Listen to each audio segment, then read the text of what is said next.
remarkable reaction. And can I just say, sir, I appreciate your steadfast refusal to applaud. You march to the earth, beating your own drum, everybody else around you applauding, and not you, and I love you for that. You were looking at me, I'm sorry. I'm sorry, a presence by itself, not quite enough to prompt a physical reaction out of me. You're going to have to work quite a lot harder than that, I'm afraid. Sir, I love that. Reminds me of mother.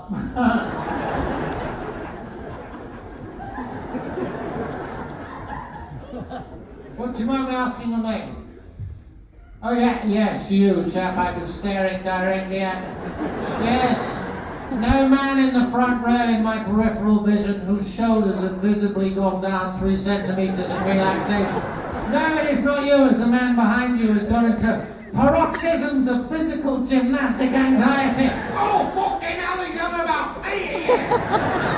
Yes, you, sir. Apologies for the accent. Something you'll notice about me, I have the ability to blend in seamlessly with my environment wherever I go.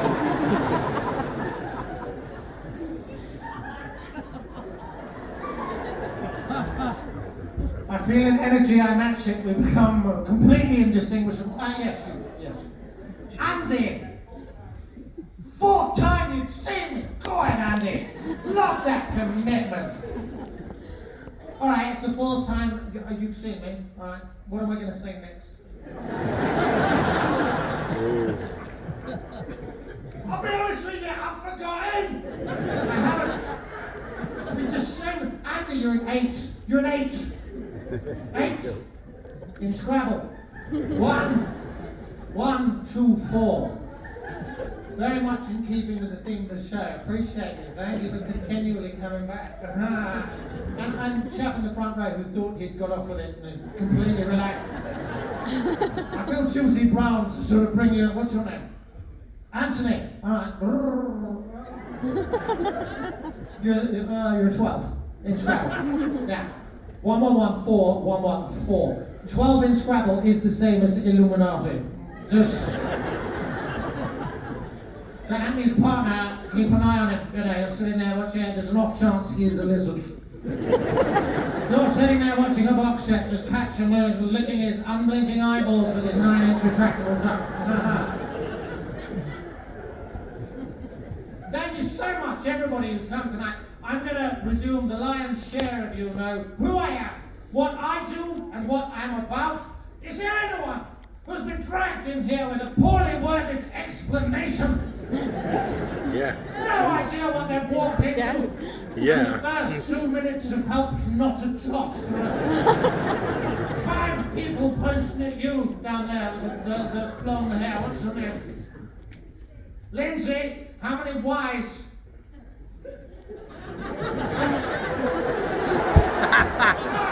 I know there's one at the end. Is there one at the beginning or not? 2. Have you got a D? No.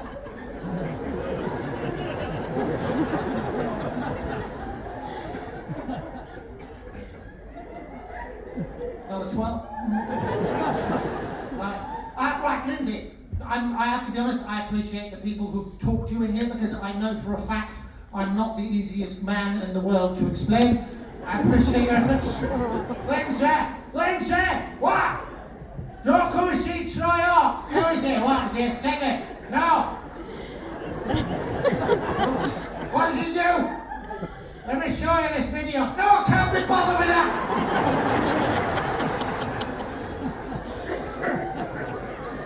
Describe him to me with your words. Oh. He stands outside shops. It's not easy. Thank you, sir. Thank you. What's your name? Pardon? Sean, you're an H. No, right, you're a 4. Please don't take that personally. I appreciate Sean and anyone else who's tried to explain me. In a nutshell, what I am, Lindsay, I am the country's leading exponent of non-consensual customer service.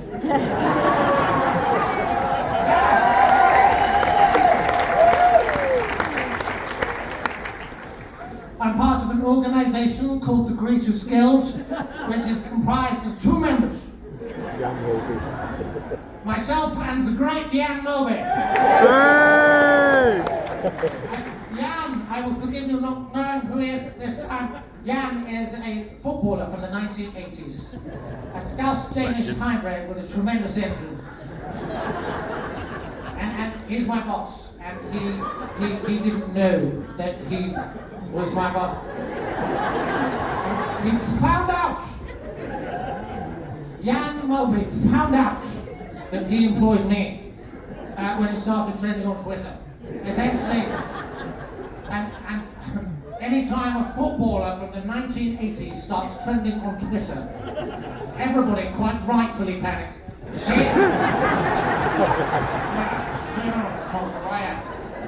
few seconds there, even he thought he'd died. But anyway, that's what I do. I show up to businesses, events, shop fronts, and I try and inject a bit of positivity therein.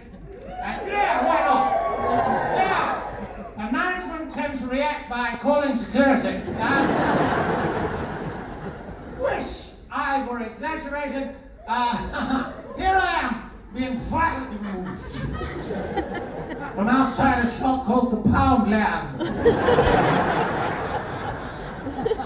Poundland, I've just been performing in the United States over there. Poundland means something very different. Yes, exactly. Loving your slightly off-kilter enthusiasm. Never change. Well, it's common occurrence. Here I am, being ejected by multiple members of security outside a shop called B&M Bargains in Birmingham. It's a new customer satisfaction experience.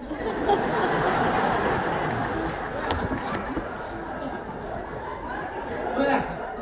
5 men, all looking in different directions.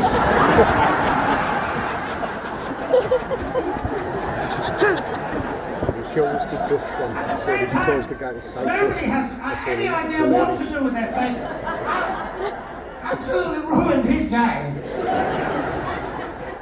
You know the crime I was committing, Lindsay? I was giving compliments to their customer.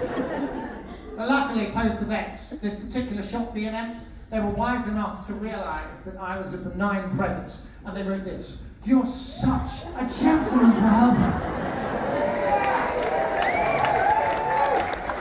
And I came back with this: "Could you do me a solid and let me in Q&A?" He fucked it right up.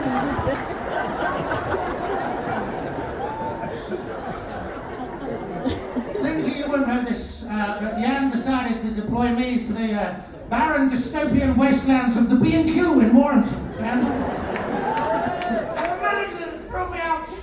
Such a tremendous thundering hurricane of misery. It was stunning. It was exquisite.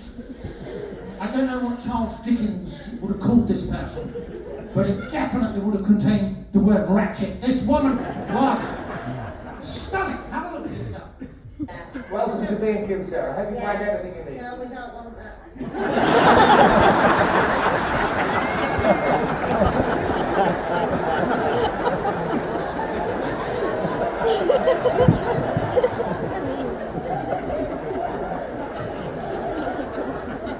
I'm trying to bring a smile to the faces of your customers. It's not what we're about. This woman was incredible. Many Margulies with a year's training could not have turned in a performance like that. I owe her so much. She single-handedly sold out last year's tour. But anyway, I said to B&M, "Could you do me a solid and let B&Q know?" And they came back with this: "No, apologies for the lack of decorum from our ampersand brethren."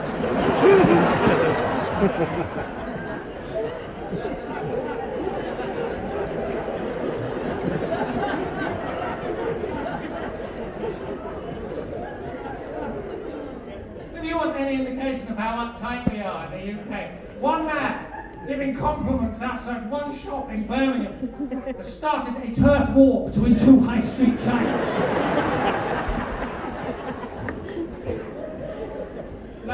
to be honest, it wasn't just the managers who were befuddled by my presence when I started this. The folk I was giving compliments to had no idea how to contextualize me. And just look at the conclusions that this particular man drew outside Primark in Sheffield. So what, you're going to, you're a Taliban? Am I telling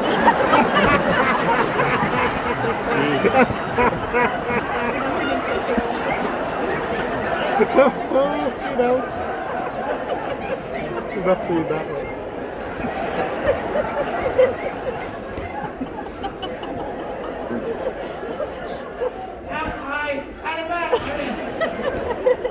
First thing you think, looking at me, that hello, that chap, he's clearly part of the Masons Islamic Organisation. Am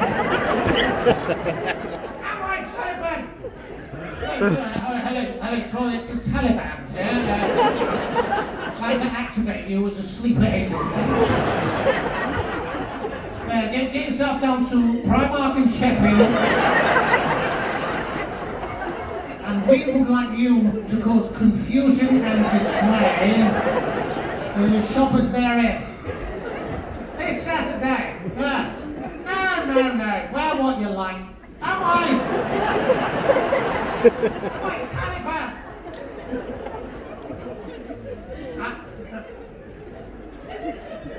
I have to be honest, confusion as a state is not new to me. Provoking it, being in it myself, I've always, it's always my happy place. I knew I was different to all the other children the very first moment I left the house, because I was 35.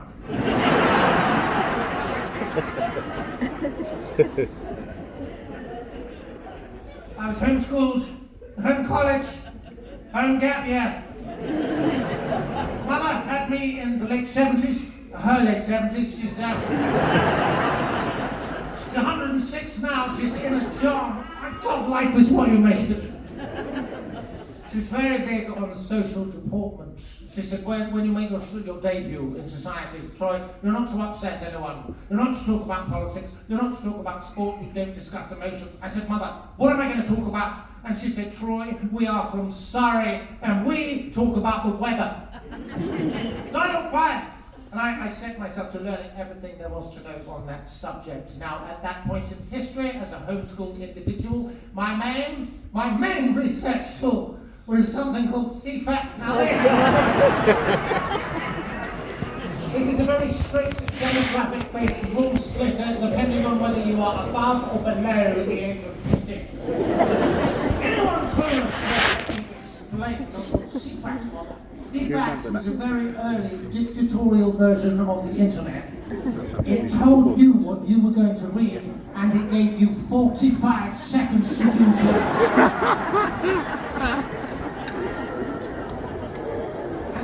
God help you if you missed any part of that page.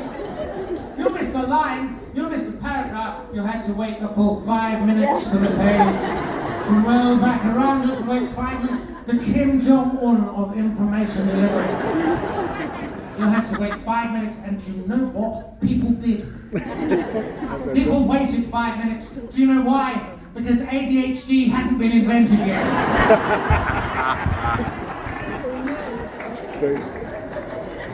Remember back in the day, we were waiting for a bus or a train. What would we do? Absolutely nothing. Allow our eyes to slowly defocus. Just sit there, permanently comfortable. Or occasionally we would treat ourselves to finding animal shapes in the clouds.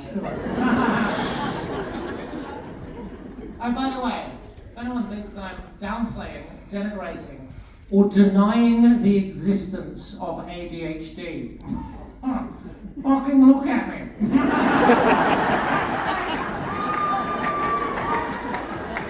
Mother wanted me to work in a post office. Anyway, I nearly completed CFAX, and I was sort of getting to the further reaches.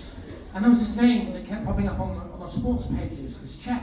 A name unlike any I could see, and it was a man, a lady's name, pronounced differently. And I couldn't get it out of my head. And then one day, I put this name on my Scrabble board, Jan Moby. I put it on my Scrabble board and it came in at 22, which is one of Pythagoras' master numbers, and what happens when you add the magic numbers 11, 11 together. And then I put my name on the Scrabble board, and would you believe it? I knew there was a level of synchronicity with this man. I just didn't know at this point in my life what it meant. Now, I know some of you are looking at me, my Scrabble maths, thinking, oh, it's just some cheap parlour trick, some quick math. Well, I tell you something, there's a lot more to it than that. And I want to take you through the time I realised that Scrabble values were one of the most powerful divining tools in the universe.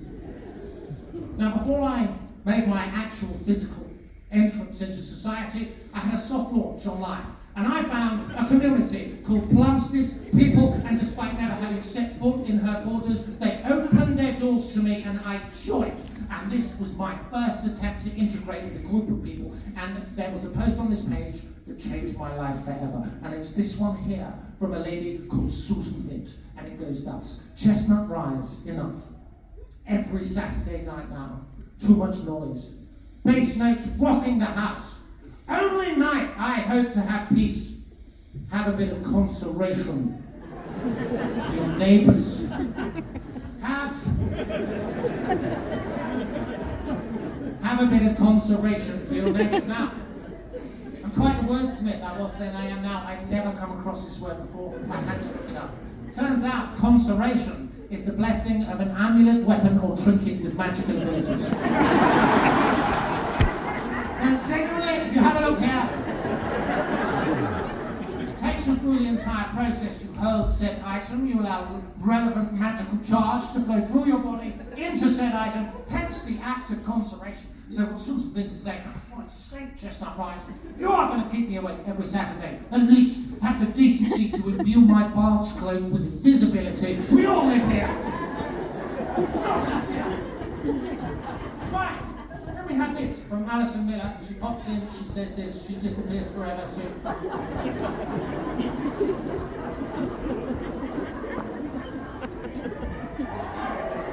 Please do not grow too attached to it. Contact the noise team. Contact the noise team to my naive homeschool brain. I thought, what are you talking about, Alison? Sorry, too much noise. What on earth, at this point, when Susan is on her last nerve, you told noise came in, crashing into this scenario like a mariachi band with their air horns and knee cymbals. Contact the noise team, but then we have this person here, Sarah Jackson. Now, what I would say is, please do not waste too much attention on that full stop, please. I've gone over every possible logical potential ramification of that. The only thing that makes it good sense. That's a typographical error. Let it go. I lost 2 weeks to that, please. I do not want you suffering the same fate, she says. Sorry to say, I found them as useful as a chocolate teapot. I had never come across one of those, but I joined the dots and I learned about irony. And then we have this from Marion Bell. That's the problem. You need more people to complain. Strength in numbers.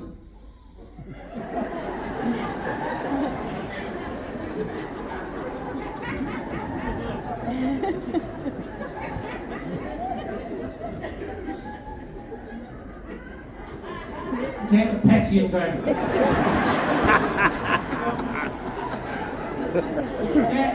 a Petium going. I've never come across one of these either.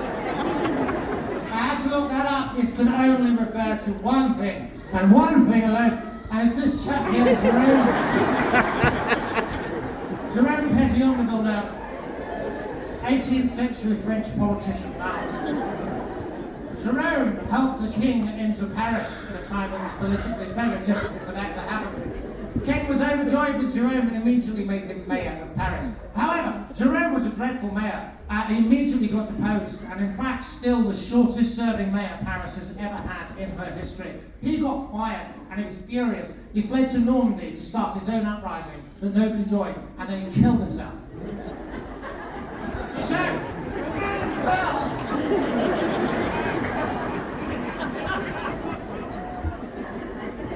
Marion Bell says she wants to get a Petium going. throw myself into the mix. What's the pet you never manifest?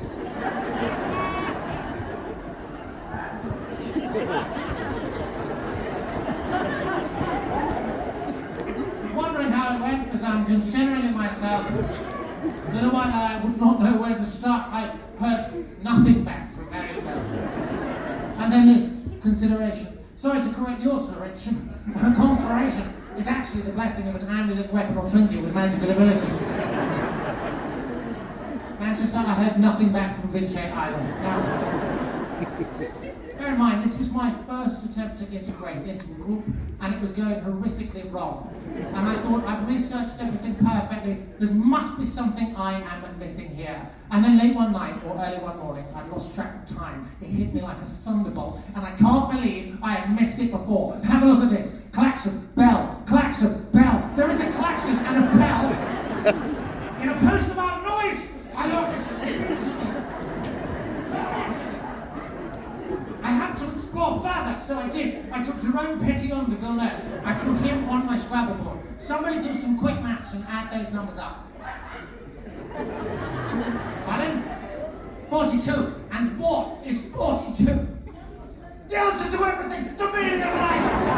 The basis of all binary matter! I looked deeper, I looked further, I looked harder. I took Sarah Klex, I took her chocolate teapot. This one only socks up. Well, Sarah 8, Klex is 16, chocolate 16, teapot 8. Sarah Claxton is worth exactly the same as a chocolate teapot.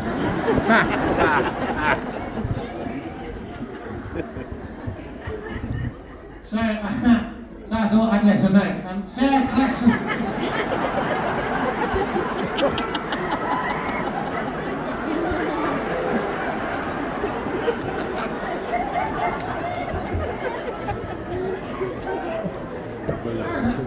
You know that Sarah Claxton is equivalent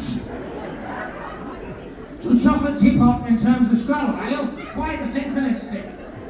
Sarah Claxton, laugh till I cry! Laugh till I cry!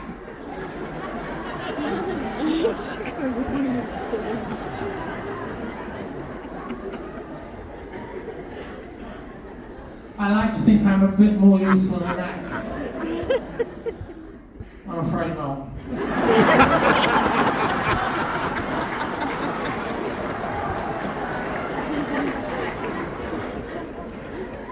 And I looked at these numbers, and I noticed that any number that is not an 8 is immediately divisible by 8, which started me researching the number 8, which led me to this word here, sensi, sensi, sensi. This word references the mythical qualities of the number 8. Hasn't been used for 400 to 500 years. And who was the first person I asked the Scrabble value for? Number 8, down in the second row. This follows me around everywhere. Now, I decided to apply this principle to every player in the game. And would you look at this? Look, 8's all over the shop. This word, alive and well. Now, when this word was in use, it was a word in the English language with the most Z's, 6. And if you consider that it was Susan Vince's lack of sleep which started this entire thing.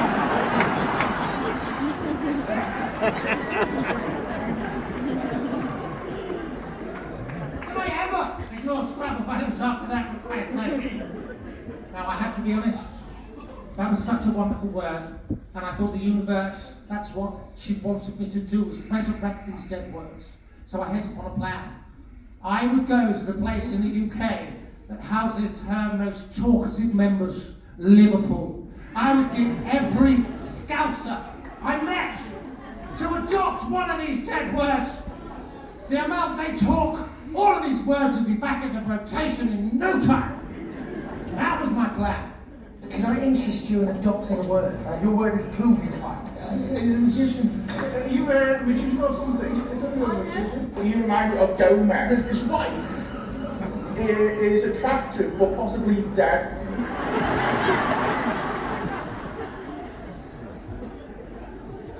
Everything was going to plan. And then this happened. Can I introduce you to the...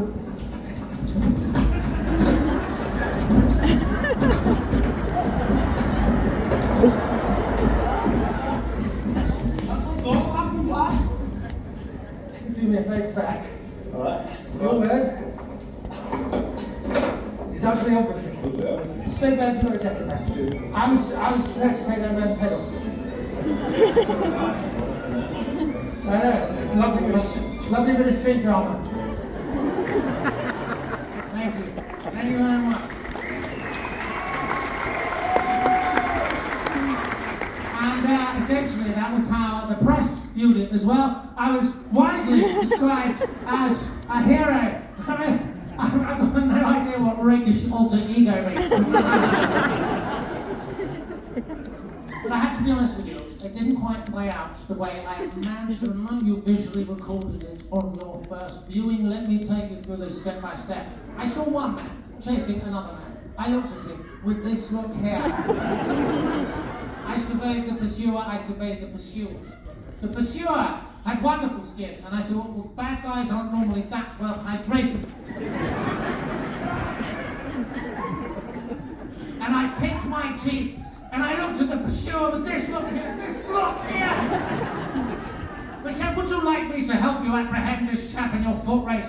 And the man said to me, yes, no, wait, fifth gear, my dead words forgotten, what's more? And I was after it. And then this happened. Some chap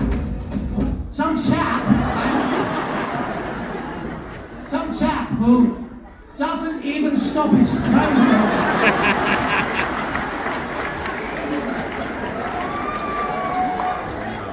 At no point in any of this, before, during, after, does he allow any of these shenanigans to interrupt his phone conversation.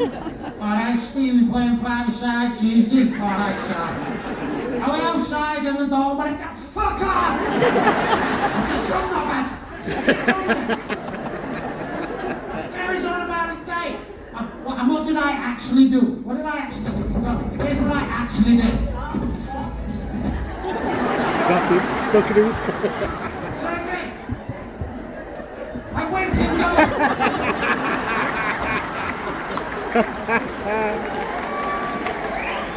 Went in goal, 12.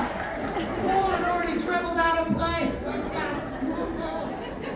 I was prepared to take that man's head off. No, I wasn't. Visibly, objectively not prepared to take anyone's head off. But that was a dead end, but I want to take you back to when my actual destiny started to manifest now. In my mid-teens, mother allowed me to take newspapers, despite having no interest in sport. I would go straight to the back pages to see what my number brother Jan Mulvey had been up to. Now this is Jan in his blood. Can you believe, at this point, this man was universally described as fat? I know, and he's clearly not fat. I'll tell you why everybody decided that he was fat. It's because at this point in history, footballers look like this. This is a man called Ian Rush who looks like he's been twisted out of pipe cleaners.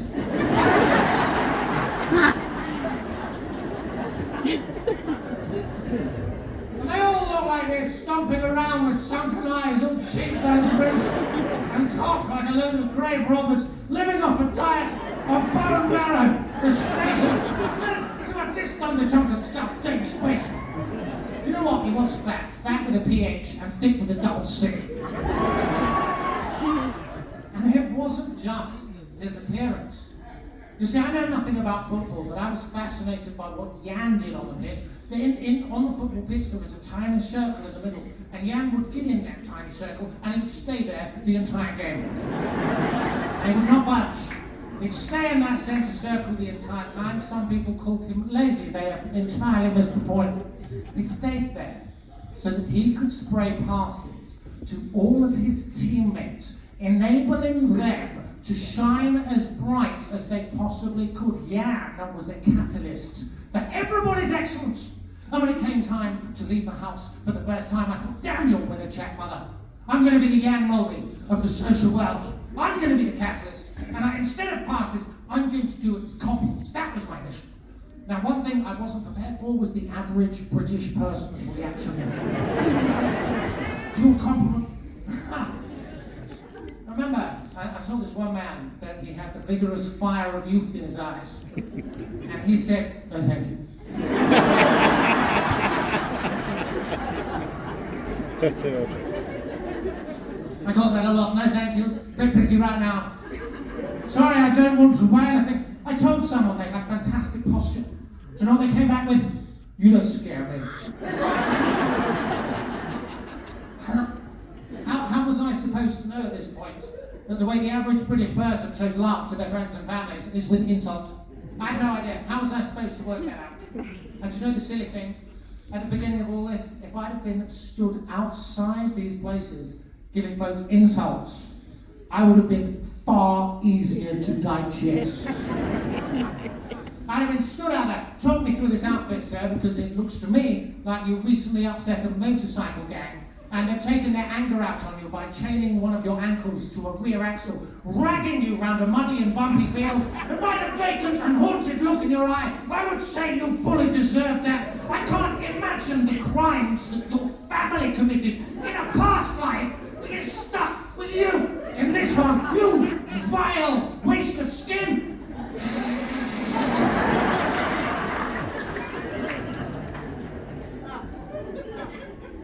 Welcome to being cute.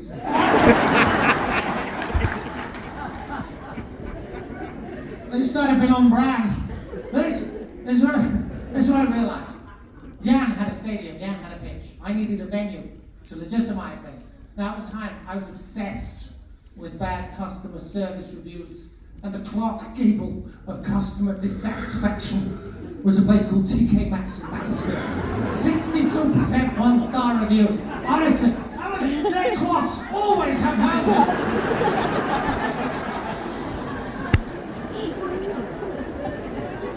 You're telling me that wasn't head-butted into a keyboard? Typing this in a TK Maxx straight jacket. You do the work. Then I picked on a brilliant plan. I thought I could go to TK Maxx. I could work in their customer service department beyond their awareness. Their ratings will go up, and I'll be legitimized. And I went down there, and everything was going wonderfully well. And after a while, a manager came out with a frown on her face. She looked at me and she said, "Where are you from?" I looked at her back. "I'm not quite sure." Just came into my head. I looked her in the eyes. I said, "I'm from the Greasers Guild." Don't know why, don't know where, but I put that on my Scrabble board as well. She went in to check. She came back out a few minutes later, frowned deeper, voice a bit more urgent. She said, "Who sent you?" I said, "I've been sent by head office." Didn't say whose head office. She went back in, she came back a third time. This time she's visibly stressed. She said, "Who sent you from head office?" I said, "Jan Moby." She went in to check that. She came back with 6 security guards. And that was the beginning of all of it, but generally I have been blown away by the responses I have had from folk. Generally speaking. Coming back in? Another song.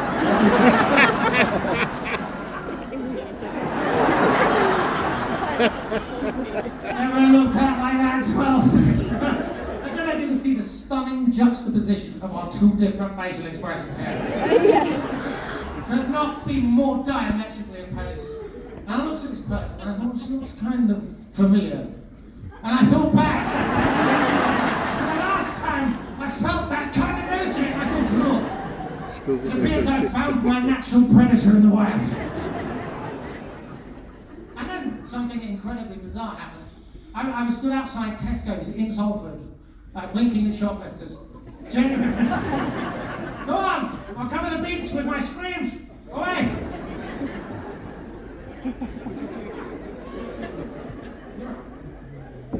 Something incredibly bizarre happened. Now, I'm not a fan of football, and it's not because I don't like the game. It's because I don't want some alpha male, chunky-thighed chap, right, thinking about prostitutes at exactly the wrong moment, conceding a penalty, and all of a sudden I'm bare-chested squaring up to a police force. If you are prepared to go on that emotional journey, I have the utmost respect for you. I am too much of an emotional control freak to go on that particular roulette wheel. I do not get invested. But I was approached by a team called Manchester City. Have you ever seen that one? Oh, did they hurt you, those boys? Oh, did they put the ball in your goal? This is why I'm getting involved. Must have spoken Swahili to I got approached by this team Jack Grealish. to cheer up their players because they were just starting training camp. Give them a bit of a boost, you know? These young, supernaturally talented, world-famous, multi-millionaire superstar athletes. You know, give these boys something to smile about, you know? They deserve a chance too, for Christ's sake. As they're heading off in their luxury motor cars, their penthouse apartments, and their supermodel partners, just give these boys something to live for.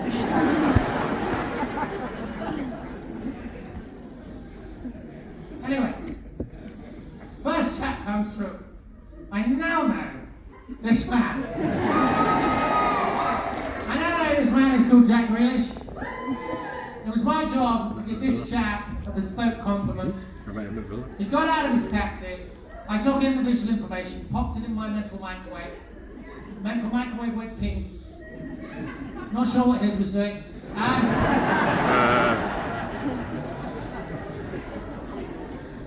came past me. I looked him in the eye. I said, "Welcome to training camp, sir. You have a fabulously symmetrical face." To which he replied, "I what?"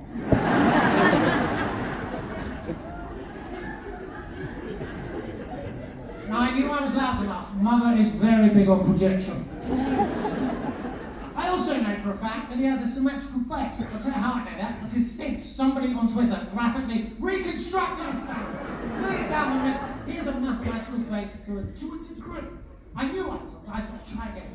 I said, "You have a fabulously symmetrical face." And then followed 6 to 9 seconds of the most criminally awkward eye contact, genuinely, I've had with human or hungry Labrador. It was neither of us who conceded an inch.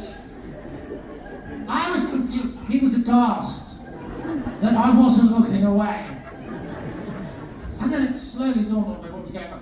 This man didn't know the meaning of the word symmetrical.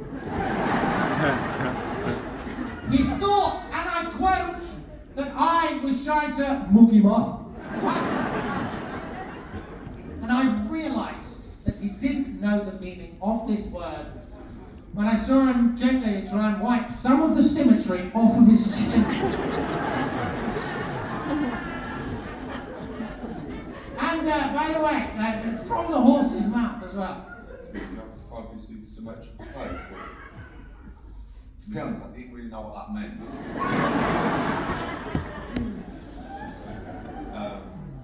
What is Is What did you say? is he from the airport?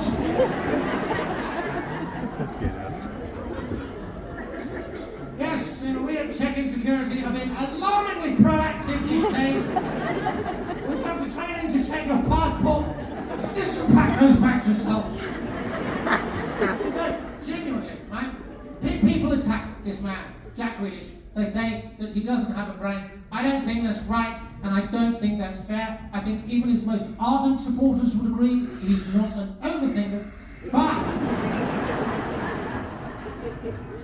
I happen to think very differently about this personally. There was a game the other season, and out of 22 players, he was the only one out of everybody, as they're queuing up to shake the hand of the FIFA president, the only one in the moment enough and aware of other people enough to look down at a small competition winner and notice that she was visually impaired.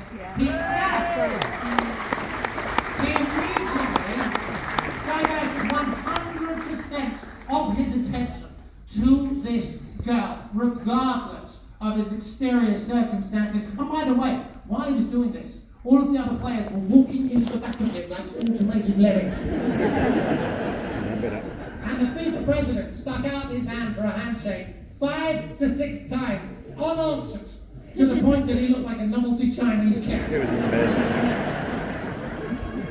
All of that was going on, and all he cared about was that little girl. Now I know this is going to be controversial, but I genuinely believe this. I happen to think that that man is a national treasure. I do. was a nice guy. Just that. And people say that he doesn't have a brain, not right, not fair. He has a particularly fantastic brain. It's sitting there, perfect condition, never been used. It's one of the best brains. Still got the rubber on the plate. It's not playing. Got second-hand car. You would snap it up. No scratches on that pig. Wow. He's got the best brain. Imagine how tender that is. Good Lord, if there were a zombie apocalypse, they'd head straight past him. That'd be wagyu beef. Tired and leathery brains of us over things. When I've ended up in all these other sports where I don't have a clue who these people are, here I am telling a golf jet called Rory McIlroy that he looks like a plucky hero from an animal-based Disney adventure.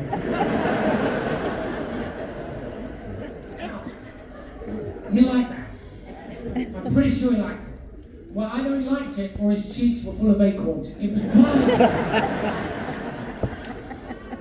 I know nothing about Formula One either. But here I am telling a man called Christian Horner that he looks like Daniel Craig if he were a cricket umpire. Manchester, he did not like that.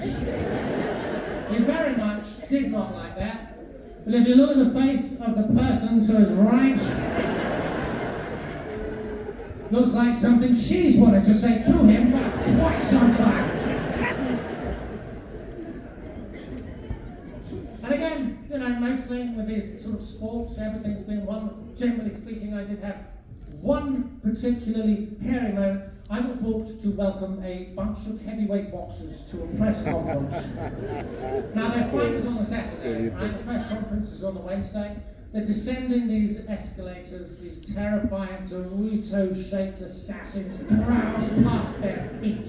Terrifying individuals to a person, intimidating as hell. And then one man came down with an entirely different vibration. This is a British boxer who goes by the name of Derek Chisora. And he came down in this matching three-piece red and white checked outfit. And I thought, there's no chance that chap takes himself seriously. Look at him. I can have a bit of fun with him. Of course I can. He's dressed like something you would steer towards on Mario Kart.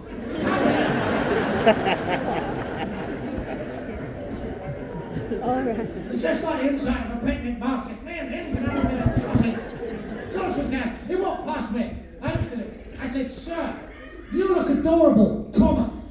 Only the comma turned into a full stop. Because he immediately, without any hesitation, turned to me and said, call me adorable again, and I'm going to fuck you up.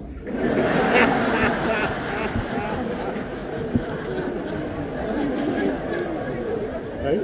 You should have done it. You should have called the door. Call me adorable again, I'm going to fuck you up now. The moment in life when you reach a crossroads. And you have two very different paths. You must take one of these paths instantly, without hesitation. This is where I found myself. You are adorable. You are a dangerous little takeoff.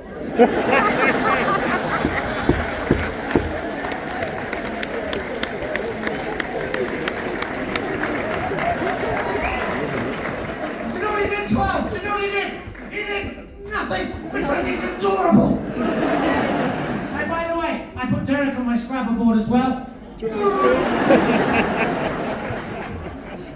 I've got no idea where his part of my story ends, but I cannot wait to find out. I also got the opportunity to apologise to Jack Grealish. Jack, I'm sorry I just combobulated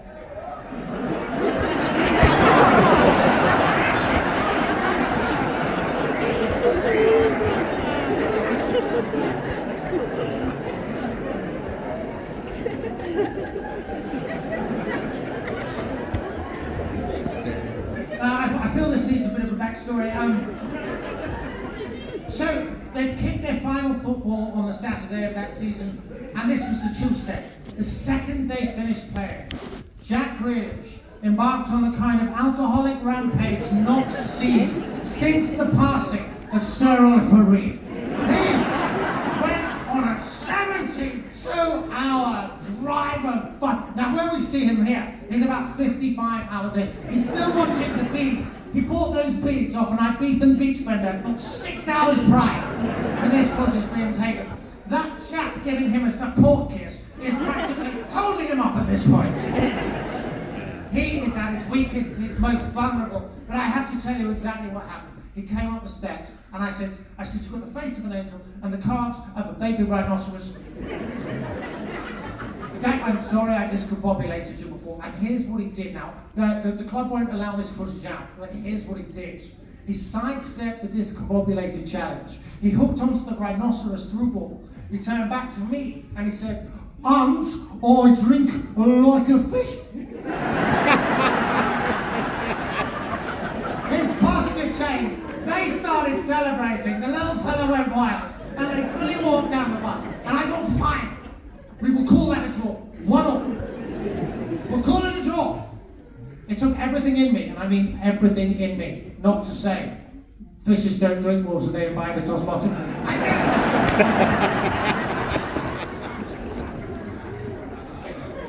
So he got one back on me. Look at the fuss I caused, just by giving compliments. Do you know? And I'll tell you why it's caused such a fuss. It's because we are, in the UK, we are so uptight. I don't know if you know this. There are two things we're renowned for around the world. Over-politeness and hooliganism. Small talk and fighting. Us Brits, we tend to operate from polar opposite ends of the aggression spectrum. We are either, would you like some, or do you want some?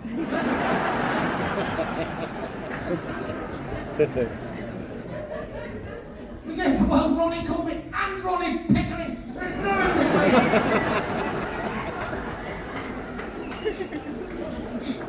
3 drinks, we go from geisha to samurai every single time. That's because we're so repressed. And then when we do, when it comes out, all these emotions pour out of us like underestimated popcorn. We don't express ourselves enough. How are you? It's a rhetorical question. We're everywhere in the UK, apart from Liverpool. If you ask a Scouser how they are, oh, I love them for this. If you ask a Scouser how they are, you're getting the truth. How am I? How am I? Look at you, mate. Your hair's sticking up. Your breath's stinking. You look like boiled shite. And you're asking me how I am. You cheeky bastard. You cheeky bastard. How am I? I'll tell you how I am. Well, I'll tell you how I am, mate. I'm up the wall on the bones of the ass. And my head's going tin lad. You dirty crap. Good job, man. You've got to visit Scouts.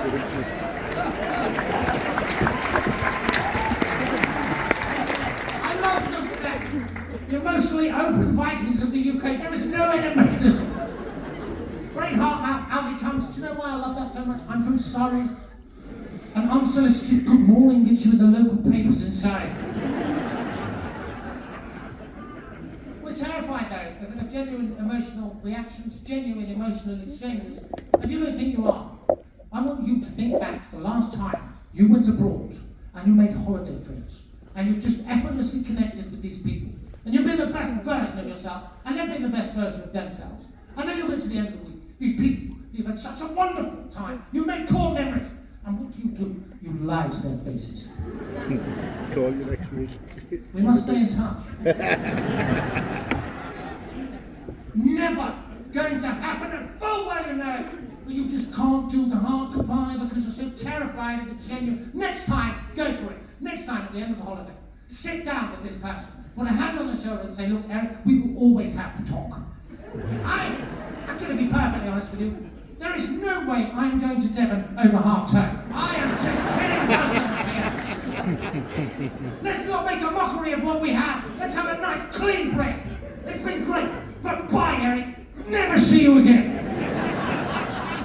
Works wonderful because you don't have to think of excuses and avoid messages. Trust me. A little bit of pain, perfect outcome. Wonderful. Unless you're on the same flight home. You know what we've done to the word sorry in the English language, especially in the UK? We've made the word sorry mean 25 different things. And we overuse it to the point that it loses any kind of authenticity. My least favourite is when I'm walking down the street and and I get apologised to by a bus.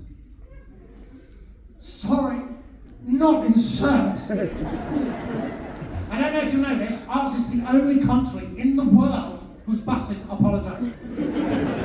Literally every other country anyway. Not in service. I am not your dad. Learn to drive, you can. Our buses. Oh, sorry. Not in service. You know what? Everyone has a day when they don't fancy it. Fine. Stay in the depot. There's no need for an apology tour, for Christ's sake. Oh, I'm going to pick you up, and I'm going to be sorry down there for a bit. You know, I'll tell you this. Sometimes a genuine early apology can save you so much bother further down the road, as a shop called Waitrose found out when they refused to give me one. I am not a fan of Waitrose. Overblown, overpriced, laughing at their own jokes and the Boris Johnson of the high street.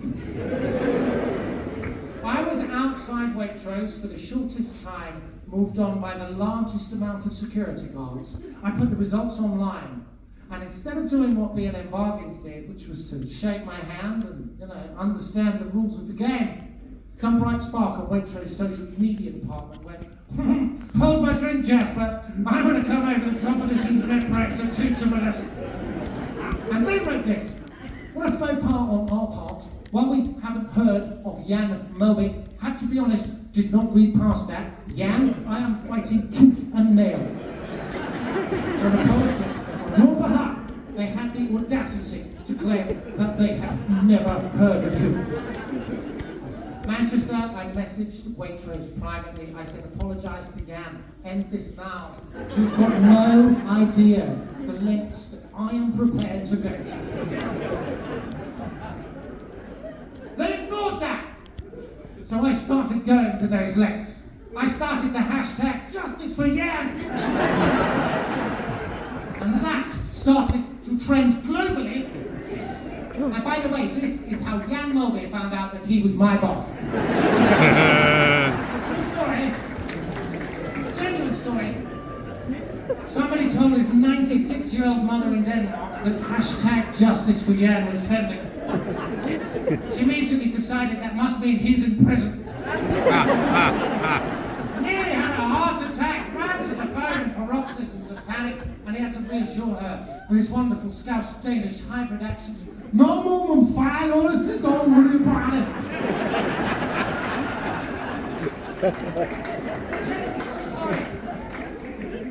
True story, he gave me a hard stare when he told me that one. Then it kept escalating. Scouse Twitter called for a national Waitrose boycott. B&M Bargains came back in.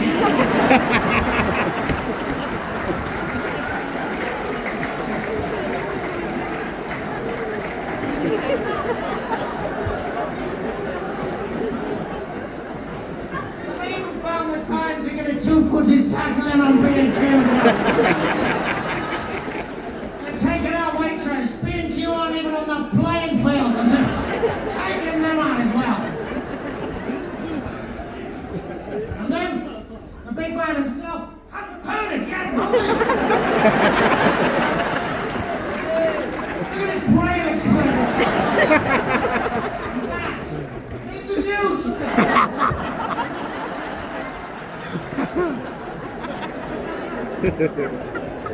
80s footballer furious that upper middle class supermarket chain unaware of his career. And at this point I thought Waitrose had to apologise and they didn't. And I thought, well God, it's what am I going to do now? I'm going to have to escalate things even further. And I started to doubt myself and I thought, am I overthinking this? Am I taking this too far? Does Jan even actually care? But then, always, in moments of doubt, I go back to my Scrabble board, and that's what I did. And I started totting up some numbers. We had me, we had Jan, we had Derek, and we had the Greeters Guild, and I added those 4 22s together, and I got 88. 2 8, the mystical quality and power of the number 8, brought me back to that word, and so I thought the universe is giving me a clear sign. I went deeper, further, and harder. I started a global petition, not a petition. I had considered it. Considered it, wouldn't I? started a global petition to force Waitrose to apologise to Jan Mulvey that reached nearly 2,500 signatures in 2 days. Bear in mind, if that goes to 10,000, it has to be considered for Parliament.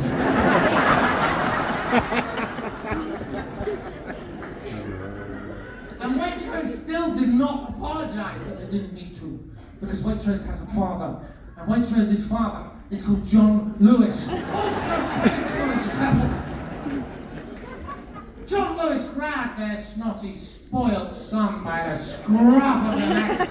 You've done enough damage, you little shit. Put him up the alley. Threw him in the back room, and by way of apology, John Lewis had an enormous department store in Liverpool. And to show their remorse, they named their community room the Jan Mulvey Room.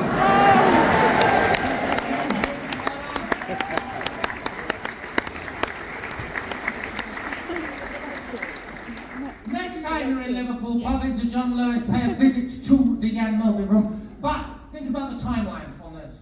What started with one man trying to cheer up a few old people outside TK Maxx in Macclesfield ended up with a retail giant having an emergency boardroom meeting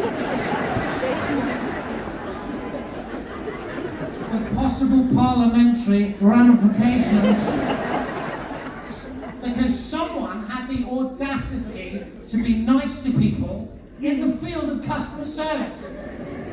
It's ridiculous. And what I would say to you, and I have to be honest, you Northerners are far better at us Southerners than this. You don't know what I'm saying, you love your enthusiasm, never change. Next time you're walking down the streets and you notice something impressive about someone, and I don't mean something obvious, and I don't mean something genetic. I mean something they've worked on, something about the way they're carrying themselves, something about the way they're dressed that you automatically find impressive. Next time, tell them, right? Do not put feet mark around it. Don't, oh, sorry to bother you. Oh, by the way, oh, I do. No. Just tell it, fire it at them, and then off you fuck. Two things are going to happen. Once the person gets over the shock of receiving a compliment from a British stranger, you'll have given them a core memory that literally will last them for decades. Not only that, they're going to be 25 to 50% happier for the rest of the day. As you go, you're going to know you did that. You're going to be 25 to 50% happier. Everybody that either of you two meet will for the benefit of that, maybe they'll be an extra 5 to 10% happier. And soon, before you know you are, there are these two ever-increasing circles of positivity. Right? Just because you've taken the time to stop and tell somebody that they look like a retired butcher with a phenomenal skincare regime. So just go for it, Manchester! You've been an absolute star! What do you think? It's alright. Oh, it's alright. Thank you so much!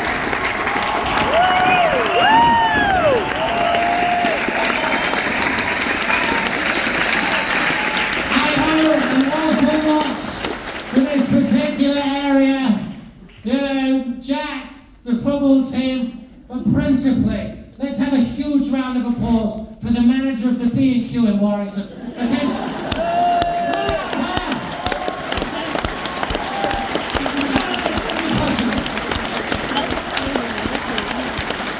it means the world that so many of you have come out tonight. And what I'd love to do at this point is I want to get the house lights up. I want to get the wonderful act Mark Nelson out, and I would love to get a picture with all of you lot.